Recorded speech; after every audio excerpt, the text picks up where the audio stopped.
Pourquoi le procès actuel de Marine Le Pen et de 26 membres du Rassemblement national, un parti d'opposition majeur en France, n'est-il pas plus médiatisé? Pour rappel, le Parlement européen accuse Marine Le Pen et plusieurs personnalités du RN, dont des députés européens, des trésoriers, des experts comptables et des assistants d'avoir détourné plus de 6 millions d'euros en créant des postes d'assistants parlementaires fictifs. En effet, le parquet de Paris soupçonne le parti d'avoir détourné entre 2004 et 2016 des fonds européens destinés à des assistants parlementaires au profit de personnes qui auraient en réalité travaillé pour le compte du parti, ce qui correspond à du détournement de fonds. Marine Le Pen et ses collaborateurs risquent jusqu'à 1 million d'euros d'amende, 10 ans de prison et une inéligibilité pouvant aller jusqu'à 10 ans, ce qui pourrait sérieusement compromettre ses ambitions pour la présidentielle de 2027.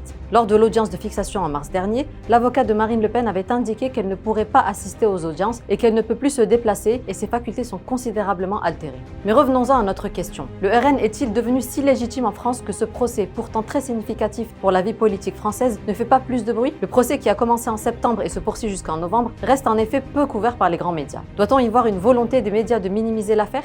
Des chaînes françaises comme BFM TV et i24 News, qui font partie du groupe Altis, propriété de l'homme d'affaires franco-israélien Patrick Drahi, ou encore la chaîne CNews, qui est la propriété de l'affairiste Vincent Bolloré, qui a ouvertement soutenu le candidat à la présidentielle de 2022, Éric Zemmour, montrent ouvertement leur parti pris pour les partis d'extrême droite. Dans d'autres pays européens, comme en Belgique francophone, les médias appliquent un cordon sanitaire pour éviter de donner de la visibilité aux partis d'extrême droite. C'est pourquoi, en France, si la montée de l'extrême droite dans le paysage médiatique français ne fait plus de doute, le gouvernement de Macron compose de plus en plus ouvertement avec elle.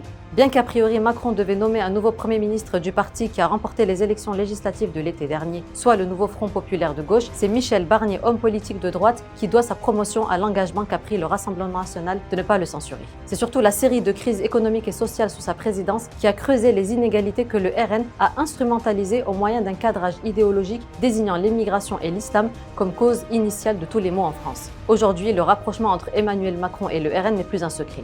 Il n'est donc pas étonnant de voir qu'en France, en 2024, on peut donc détourner des fonds européens et être passé sous silence par les médias. On vous tient évidemment au courant de la suite de cette affaire et en attendant, à bientôt sur Nouvel Obs.